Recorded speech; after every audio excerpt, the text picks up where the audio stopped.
The ocean has always been a strange mix of beauty and brutality. For centuries, its wide-open waters carried merchants, explorers, and entire navies. But beneath that shimmering surface lies a world far darker, a place where pressure crushes steel, where sunlight dies, and where a new kind of vessel is quietly evolved.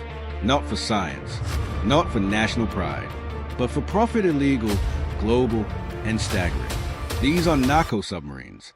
Not the cartoonish rafts you might imagine, but hidden, handcrafted machines designed to move billions in drugs across continents, almost completely unseen. So how do these ghost ships actually work? Who builds them in jungle workshops nobody can find? And how have they managed to stay one step ahead of every navy hunting them? This is a secret engineering story behind the world's most elusive submarines.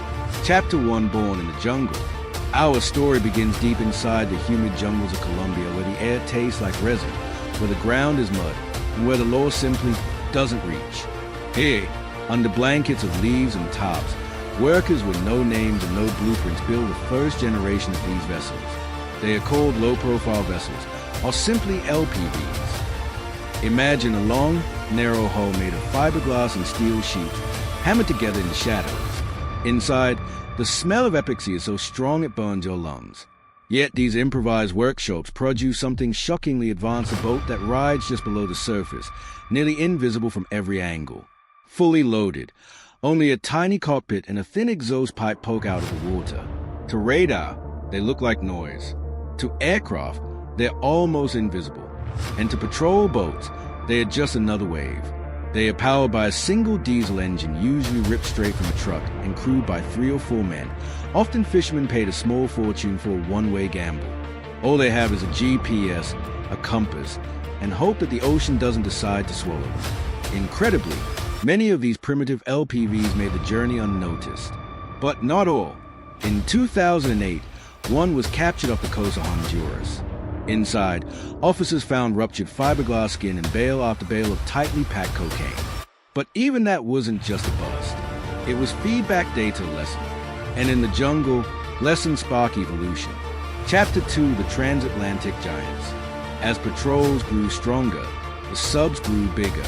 The next stage was a medium-range transoceanic semi-submersible, stronger, heavier, and built to cross the entire Atlantic. These beasts stretched over 20 meters long, reinforced with steel frames, larger fuel tanks, and engines capable of running for thousands of kilometers. Crews increased to 4 or 5 people, allowing shifts during journeys that lasted 3 weeks or more. These weren't coastal runners anymore. They were global couriers built to travel from Brazil, Guyana, all the way to West Africa, even Europe. And the conditions? Terrifying. Picture it, a metal tube barely wider than your shoulders. No fresh air except when the engine is idle. Condensation dripping from the ceiling. Nothing outside but endless blue and the roar of the motor that never stops. In November 2019, one of these transatlantic monsters made headlines. After a 26-day voyage, it was found sunk off Spain's Galicia coast. Inside, 3,000 kilograms of high-purity cocaine. A reminder that the ghost fleet wasn't just knocking on Europe's door, it was already inside. Chapter 3, the Rise of the Narco-Sub. Improvisation at its highest level, says fictional naval engineer Dr. Sharma. These aren't government projects. No billion-dollar labs. Just pure ingenuity under pressure. And nothing proves that more than the Narco-Sub, the next evolutionary leap. This design pushed stealth to an extreme. The entire vessel stayed underwater, revealing only a thin snorkel mast. Through that single tube it breathed, taking in fresh air, venting engine exhaust, and letting the crew survive. The snorkels were painted ocean blue or gray, sometimes fitted with cooling systems to hide their heat signatures from infrared cameras. Once submerged, the vessel became nearly invisible, a blur, a ripple, a ghost. A Coast Guard commander fictionalized as Captain David Miller described one pursuit in the Eastern Pacific. We chased a faint radar blip for 12 hours. Every time we closed in, it just vanished. Turns out we were tracking a snorkel sub. Whenever our helicopter approached, the snorkel slid underwater and the whole craft disappeared. It was like hunting a shadow. This was a quantum leap, and it pushed law enforcement to the edge. But the engineers weren't done. Chapter 4, the fully electric ghost. The final form, the nightmare of naval strategists, is the fully electric narco-submarine. No diesel engine, no exhaust, no snorkel, no noise, just a hushed electric motor powered by massive banks of lead-acid or lithium-ion batteries. These vessels can run silently underwater for long stretches, leaving almost no acoustic signature. Their hulls are shaped to reduce magnetic and thermal signals. Some are even wrapped in sound-absorbing material normally used on military subs.